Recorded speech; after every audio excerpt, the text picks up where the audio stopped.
అవినీతి బాగోతాలు బయటపడుతున్నాయని YCP diversion రాజకీయాలు చేస్తుందని మంత్రి కొల్లు రవీంద్ర మండిపడ్డారు.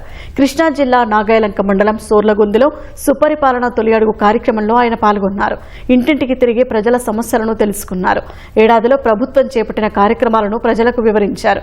ప్రపంచంలో ఇంతవరకు ఎక్కడా జరగని అతిపెద్ద స్కామ్ ఏపీ లిక్కర్ స్కామ్ అని మంత్రి కొల్లు రవీంద్ర అన్నారు.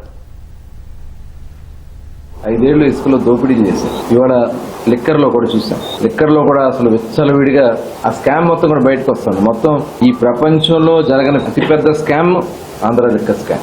ఇవాళ పుట్ట కదుపుతా ఉంటే మొత్తం బయటకు వస్తా ఉన్నాయి. విచారణ కూడా వేగవంతంగా జరుగుతోంది. వాళ్ళు చేసినటువంటి తప్పిదాలన్నీ కూడా బయటకు వస్తా ఉన్నాయి. వాళ్ళు చేసిన డాక్యుమెంట్ ట్యాంపరింగ్లు బయటకు వస్తా ఉన్నాయి. వాళ్ళు చేసిన అవినీతి కార్యక్రమాలన్నీ కూడా బయటకు వస్తా ఉన్నాయి.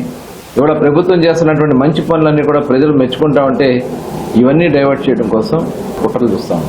రెచ్చగొట్టే కార్యక్రమాలు మొన్న చూసాం. పల్నాడు జిల్లాకి వెళ్ళి రప్ప రప్ప రప్ప ఏంది రప్ప రప్ప రప్ప ఇవన్నీ చల్లవు చెప్పినా ఇంకా మనకు బుద్ధి రాట్లా. ఇక్కడ ఒక్కొక్కడు దొంగలు బియ్యం దొంగ మాట్లాడతాడు. జిల్లాని సర్వనాశనం చేసినటువంటి ఆనాడు మంత్రులుగా పనిచేసినటువంటి కొడాల నాని కానీ, పేర్ని నాని కానీ, జోగి రమేష్ కానీ, అక్కడ వంశీ కానీ ఇవాళ ఈ అవినీతి భాగాలన్నీ బయటకు వచ్చి జిల్లాని నాశనం చేసి ఇవాళ మేము ధైర్యంగా చెప్తా ఉన్నాం. జిల్లాలో 7 ఎమ్మెల్యేలు అందరూ కూడా కలిసి ఎలా అభివృద్ధి చేయాలనే కాంక్షతో మేము ముందుకెళ్తున్నాం. ఇవాళ చాలా ప్రజలు ఆనందంగా ఉన్నారు.